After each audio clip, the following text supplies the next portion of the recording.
कुरुक्षेत्र की रणभूमि में भीष्म पितामह शर्षिया पर पड़े थे। उनके शरीर में असंख्य बाण धंसे हुए थे।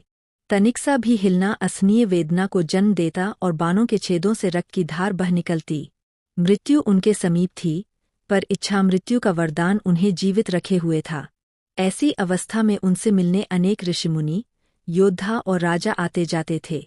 एक दिन स्वयं भगवान श्रीकृष्ण उनके दर्शन के लिए पधारे। श्रीकृष्ण को देखते ही भीष्म पितामह मंद स्वर में हंसे और बोले, आइए जगन्नाथ, सर्वज्ञ होते हुए भी क्या आप मेरे इस दारुण कष्ट का कारण बताएंगे? मैंने ऐसा कौन सा भयंकर पाप किया है जिसका दंड आज इस रूप में भोग रहा हूँ?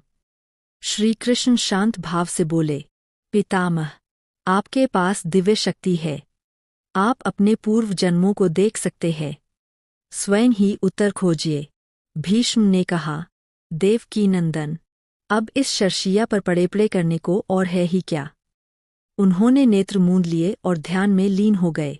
उन्होंने एक एक कर अपने पूर्व जन्म देखे, 10, 20, 50, यहाँ तक कि 100 जन्म, परंतु किसी भी जन्म में उन्हें ऐसा कोई कर्म दिखाई नहीं दिया जो इस भयानक पीड़ा का कारण बन सके।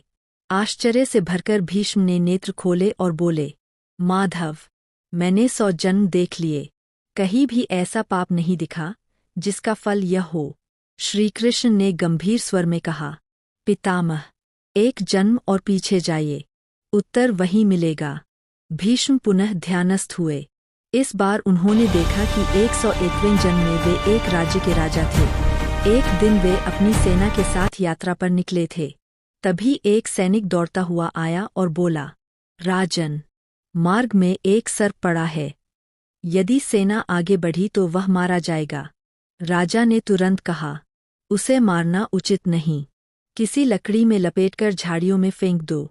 सैनिक ने वैसा ही किया, परंतु असावधानीवश उसने सर्प को बाण की नोक पर उठाया और पास की झाड़ियों में फेंक दिया।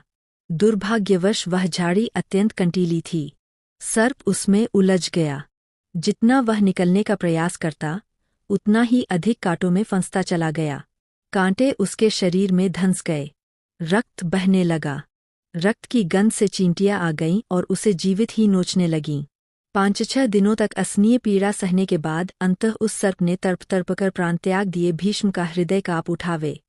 वे श्रीकृष्ण से बोले, हे त्रिलोकीनाथ, मेरा उद्देश्य तो उसकी रक्षा करना था, ना कि उसको कष्ट देना। फिर यह दंड क्यों? श्रीकृष्ण ने करुण दृष्टि से कहा, ताज श्री कर्म जानबूझकर किया जाए या अनजाने में, फल से कोई नहीं बच सकता। क्रिया हुई, परिणाम सुनिश्चित हुआ। उस जीव के प्राण गए और उसे अत्यधिक पीड़ा मिली, बस यही कारण है।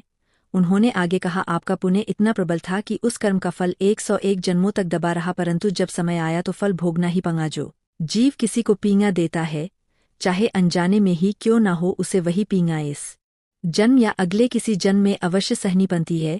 आज जो पशु योनि में जन्म लेकर कष्ट भोग रहे हैं, वे भी पूर्व जन्मों के ऐसे ही कर्मों काफी भोग रहे हैं। श्रीकृष्ण बोले, इसलिए मनुष्य को हर कर्म अत्यंत सावधानी और करुणा से करना चाहिए, क्योंकि कर्मों का फल तो भुगतना ही पड़ता है। जय श्री कृष्णा दोस्त।